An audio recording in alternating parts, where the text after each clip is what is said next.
Assalamualaikum warahmatullahi wabarakatuh. Selamat jumpa kembali di ruang belajar IPA. Kali ini materi IPA kelas 7 semester 1 di bab kedua, klasifikasi makhluk hidup. Kita langsung ke slide yang pertama. Di layar monitor saat ini ada dua gambar. Yang pertama adalah anak-anak bermain bola. Yang kedua adalah ada dua robot yang sedang bergerak. Menurut kalian, apakah persamaan di antara dua gambar tersebut? Betul sekali, mereka sama-sama bergerak. Perbedaannya adalah, perbedaan di antara dua gambar ini adalah yang pertama itu tumbuh dan berkembang. Siapa yang tumbuh dan berkembang? Betul sekali. Anak-anak yang ada di lapangan bola ini nanti akan tumbuh dan berkembang. Sementara si robot ini tidak akan tumbuh, tidak akan berkembang. Jumlahnya juga akan tetap sejumlah itu, ukurannya juga tetap seukuran itu. Apa perbedaan kedua? Perbedaan kedua bahwa anak-anak bermain bola ini bernafas, sementara robot ini tidak bernafas. Perbedaan yang ketiga, si anak-anak bermain bola ini nanti akan berkembang biak ketika dewasa bertemu pasangannya, berkembang biak, sementara si robot ini tidak akan berkembang biak. Dan masih banyak lagi beberapa perbedaan di antara kedua gambar tersebut. Apa kesimpulan dari gambar ini?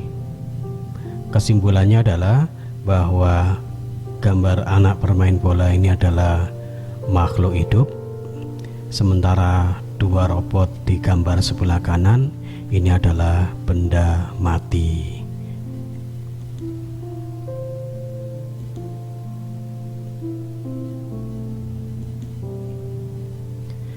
Untuk lebih jelasnya, kita mulai dulu dengan ciri-ciri makhluk hidup. Ciri-ciri makhluk hidup itu yang pertama adalah bernafas, atau nama latinnya adalah respirasi. Apa itu bernafas? Bernafas itu adalah menghirup oksigen atau O2 dan menghembuskan karbon dioksida atau CO2. Itu ciri makhluk hidup yang pertama. Yang kedua, gambar apakah ini? Betul sekali, ini adalah gambar makan dan minum atau nutrisi. Tapi saya sarankan jangan makan sebanyak ini. Apa tujuannya makan atau nutrisi? Makan atau nutrisi ini adalah untuk mendapatkan energi. Nanti makanan-makanan ini akan dicerna oleh tubuh kita, kemudian diserap sari-sari makanannya, kemudian sari-sari makanan tadi nanti akan memasuki ke semua sel tubuh kita, dan kemudian bertemu dengan oksigen yang tadi kita hirup di respirasi, kemudian terjadilah pembakaran. Dari hasil pembakaran ini nanti akan dihasilkan energi. Ciri yang ketiga adalah bergerak. Di sini ada sekumpulan anak dan orang yang sedang lomba berlari. Apa tujuannya makhluk hidup bergerak? Itu diantaranya adalah satu, kalau di gambar ini adalah berolahraga. Yang kedua, mungkin ada harimau yang mengejar mangsanya, berarti mencari makan. Yang ketiga, mungkin untuk perkembangbiakan, misalnya ayam jantan mengejar ayam betina atau reproduksi. Dan masih ada beberapa tujuan dari bergerak yang lain, nanti kamu simak di buku paket atau di LKS-mu. Ciri yang berikutnya ini adalah tumbuh dan berkembang. Apa itu perbedaan tumbuh dan berkembang? Tumbuh itu adalah perubahan volume dan tinggi dari ketika kita masih kecil, masih bayi, anak-anak, kemudian anak-anak yang lebih besar lagi, remaja, sampai pada dewasa. Ini menunjukkan ada perubahan volume tubuh, juga ada perubahan tinggi badan. Berarti tumbuh itu adalah perubahan volume tubuh. Kemudian yang kedua, berkembang. Berkembang itu adalah perubahan kedewasaan. Dari anak bayi ini sampai jadi orang yang berkumis ini adalah ciri berkembang menuju ke arah dewasa. Lalu bagaimana kalau pada tumbuhan ciri berkembangnya? Mungkin bisa dilihat bahwa tumbuhan itu mulai dari biji berkecambah hingga kemudian menghasilkan bunga dan kemudian menghasilkan buah. Ketika tumbuhan itu bisa berbunga dan menghasilkan buah, itu berarti dia telah berkembang dewasa. Karena kalau tumbuhan belum dewasa, dia belum bisa menghasilkan bunga maupun buah. Kita ke berikutnya. Ciri yang berikutnya adalah berkembang biak atau reproduksi. Apa itu berkembang biak? Berkembang biak itu adalah menghasilkan individu baru. Apa tujuan berkembang biak? Salah satunya adalah untuk meneruskan keturunannya atau untuk melanggengkan jenisnya. Ada enggak yang tidak langgeng jenisnya sampai hari ini? Ada. Siapa? Kelompoknya dinosaurus. Dinosaurus itu sekarang sudah langka atau sudah punah. Itu berarti dia tidak bisa meneruskan jenis atau keturunannya. Yang berikutnya, ciri yang selanjutnya adalah iritabilitas atau diterjemahkan sebagai peka terhadap rangsangan. Kita lihat gambar pertama. Ini adalah putri malu, dan putri malu ini kalau kamu sentuh dia akan mengatupkan daunnya seperti ini. Ketika kamu menjauh dari putri malu atau tidak menyentuhnya, maka dia akan terbuka kembali seperti ini. Ini artinya putri malu peka terhadap rangsangan dari tangan kita atau dari sentuhan kita. Yang kedua contohnya adalah ketika bapak-bapak naik mobil di depan, kemudian ada lampu dari arah berlawanan yang menyorot sangat kuat. Bapak ini akan silau sehingga dia akan mengecilkan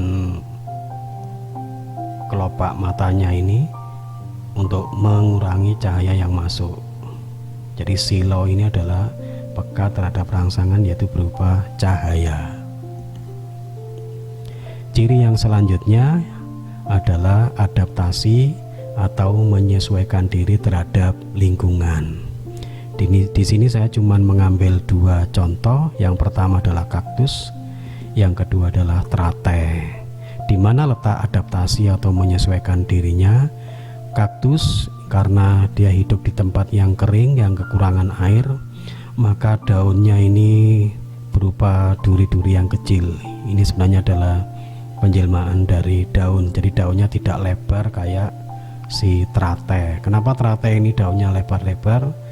Karena dia hidup di tempat yang airnya melimpah.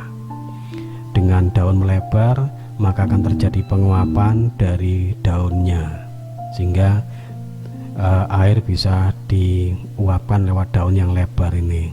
Kenapa kaktus daunnya kecil aja atau berupa duri saja? Karena untuk mengurangi penguapan, sehingga air tidak banyak yang hilang ketika panas dari tubuhnya. Demikian ini ciri-ciri adaptasi, ciri-ciri makhluk hidup. Mulai dari yang pertama tadi apa?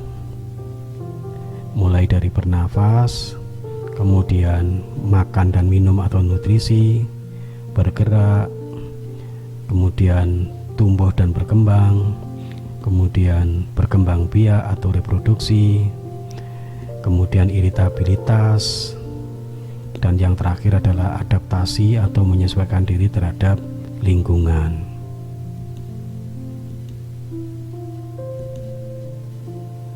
Sekarang kita masuk ke materi intinya. Apakah itu klasifikasi? Klasifikasi itu terjemahan pengertiannya adalah sebagai berikut. klasifikasi itu adalah kegiatan mengelompokkan makhluk hidup berdasarkan persamaan-persamaan yang dimiliki. Kita ambil contoh saja. Misalnya saja klasifikasi pada gambar di monitor saat ini. Ini ada capung, ada belalang, ada kubu. Ini ada cacing, ada luwing, ada udang. Kalau kita ingin mengelompokkan hewan-hewan ini, maka kita bisa membuat contoh pengelompokan sederhana. Misalnya capung, belalang, kubu, ini kita masukkan dalam satu kelompok karena ada persamaan ciri. Apa kira-kira? Iya, betul, mereka punya sayap. Jadi dengan ciri bersayap ini, maka mereka bisa kita masukkan kelompok hewan bersayap. Terus gambar yang cacing, luwing, sama udang, ini kalau mau dikelompokkan berdasarkan apanya kira-kira? Kalau berdasarkan kakinya, mungkin cacing tidak punya kaki, kemudian luwing kakinya sangat banyak, kemudian udang ini kakinya ada beberapa pasang. Yang paling gampang adalah dengan melihat ruas-ruas tubuhnya. Cacing tanah ini punya ruas-ruas tubuh, si luwing ini juga punya ruas-ruas tubuh, si udang ini juga punya ruas-ruas tubuh. Mungkin secara sederhana kita masukkan dalam kelompok hewan yang tubuhnya berruas-ruas. Itu contoh pengelompokan sederhana. Apa tujuan klasifikasi? Tujuan dari klasifikasi adalah mengelompokkan makhluk hidup berdasarkan kesamaan ciri yang dimiliki. Tujuannya adalah untuk mempermudah mengenali, membandingkan, dan mempelajari makhluk hidup. Tujuan klasifikasi itu salah satunya adalah untuk mengenali setiap jenis makhluk hidup, kemudian membandingkan antara makhluk hidup yang satu dengan yang lain, ada nggak persamaannya, ada nggak perbedaannya. Kemudian yang terakhir, ini dengan klasifikasi kita bisa gampang untuk mempelajari. Ada hewan yang hidup di air, ada hewan yang hidup di laut, di darat, ada yang hewan di udara, dan seterusnya. Ini untuk mempermudah mempelajari. Terus apa dasar-dasar dari klasifikasi? Dasarnya yang pertama persamaan dan perbedaan. Jadi kalau kita ingin mengelompokkan, itu dasarnya adalah pakai persamaan. Mana yang persamaannya lebih banyak, itu ada di dalam satu kelompok. Yang kedua, itu berdasarkan ciri bentuk tubuh, morfologi. Mungkin kaki, sayap, bentuk kaki, bentuk atau jumlah alat gerak, dan seterusnya. Mungkin juga bisa dilihat dari alat dalam anatomi, bagaimana sistem pernafasannya, bagaimana sistem peredaran darahnya, bagaimana sistem respirasinya, dan seterusnya. Dasar yang ketiga itu berdasarkan manfaat, berdasarkan ukuran, tempat hidup, dan cara hidup. Manfaat misalnya ada yang bisa digunakan untuk bahan pangan, ada yang bisa digunakan untuk bahan obat-obatan, ada yang bisa digunakan untuk misalnya hiasan, dan seterusnya. Ukuran, ada yang ukuran lebih besar, ukuran kecil, dan ukuran yang sangat kecil atau biasa disebut dengan jasad renik atau mikroorganisme, makhluk hidup yang hanya bisa dilihat dengan menggunakan alat bantu, misalnya mikroskop. Kemudian tempat hidup, ada yang hidup di darat, di laut, dan di udara. Cara hidup, misalnya ada yang berkelompok, ada yang sendiri. Kemudian untuk mengklasifikasikan itu urut-urutannya sebagai berikut. Dari kelompok yang paling banyak dulu, namanya dunia. Itu dalam bahasa Inggrisnya adalah kingdom. Kemudian kelompok dunia ini di bawahnya ada divisi-divisi atau filum-filum.